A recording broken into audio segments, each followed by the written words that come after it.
The COVID-19 pandemic has almost killed the tourism industry, which remains in a comatose state, only being kept alive by the few local tourists supporting hotels, restaurants, and other tourist destinations.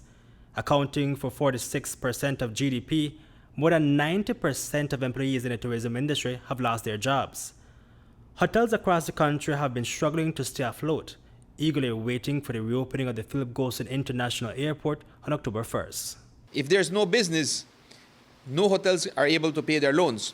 And I don't think the country can suffice where there's going to be 900 hotels being on the table that can no longer pay their loans. And at this moment, I don't think there's 900 buyers willing to buy hotels when there's no business. Honestly, I have been hearing from some sources that there's already hotels on sale. There's hotels that are not going to make it. There's restaurants that will no longer have not been able to sustain it and will not be able to sustain it. Very shortly, maybe within the next month, you will be able to contact banks where there's going to be lists of these businesses on sale because they have not been able to sustain it and they can no longer carry on the load. And the load is heavy with worries of depleting revenue, but continuously costly expenses. Hotels, medium and small, across the country have been bracing the full economic impacts of the COVID-19 pandemic. Some have closed temporarily, while others have done so permanently, calling it quits under the financial stress. Other hotels are holding on, surviving day by day. Francois Lays is the owner of Villa Boscardi Hotel, a small hotel in Belize City. She has been managing and running Villa Boscardi for 23 years. It's really very hard. There is no business. We have some Belizeans that are traveling and that are passing by and stop, and 1 day, 2 days, and then that's it. So the income is very, very small. Liz says that due to the pandemic, some employees had to be fired to break even with operation expenses. We keep one lady that is coming once a week to clean the place, even if we don't have anybody. Gardener, because the garden always grows. So we have a lot of expense, electricity and everything to make run the property still.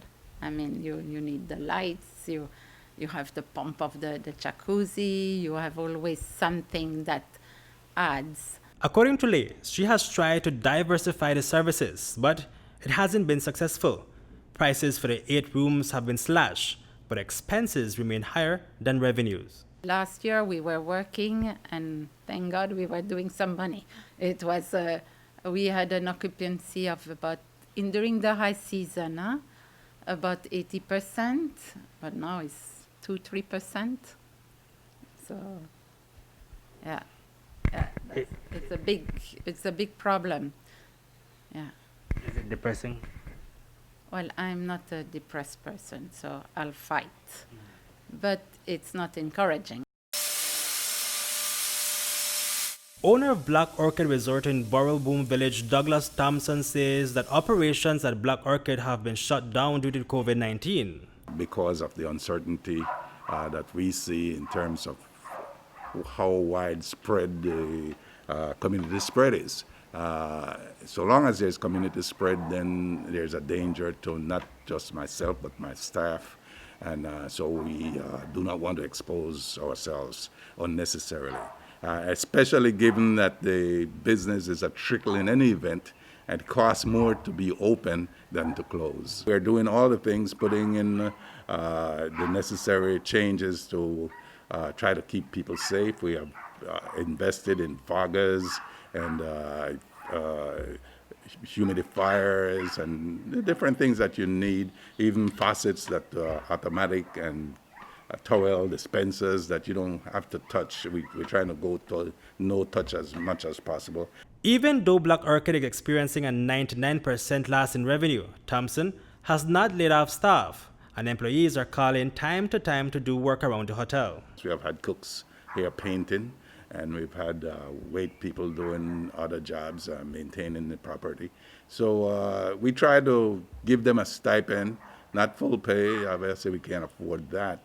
And we're looking forward to the airport opening, even though we presently can qualify for the gold standard.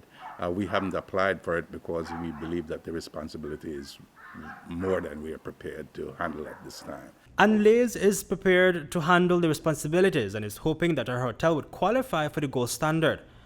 But she says that there is one requirement that is prohibiting the approval. Liz says that smaller hotels are automatically being boxed out. They are trying to get the gold standard for some places. And what about the smaller places? You know, we can get the gold standard as well, but we do not have the bar. So I think I can cook for my guests. That's not a problem.